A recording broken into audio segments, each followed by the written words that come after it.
Sveiki, aš pianistė Elzė Fedorcovaitė. O aš esu smuikininkas Rokas Diržys. Šiuo metu mes su Roku, kaip matote, grojam per atstumą. Aš Vokietijoje. Skirtingai negu Elzė šiuo metu, aš randuosi Lietuvoje, tačiau jau visai netrukus mes kartu grosime vienoje scenoje. Taip, lapkričio 22 dieną mūsų su Roku koncertas Paliesiaus dvare. Bus visko. Ir kamerinės muzikos, ir solo.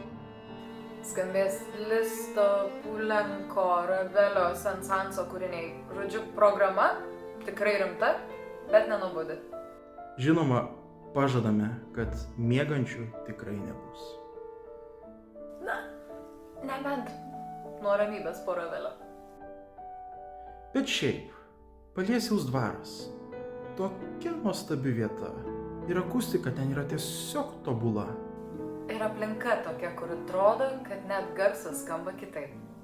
Tad kviečiame visus, kurie mėgsta gerą muziką ir svarbiausia puikią atmosferą, atvykti į Paliesiaus dvarą. Tad dar kartelį, lapkričio 22 dieną, 16 val. Paliesiaus dvare. Ateikit, pasidalinsim gerą muziką ir puikią nuotaiką. Iki.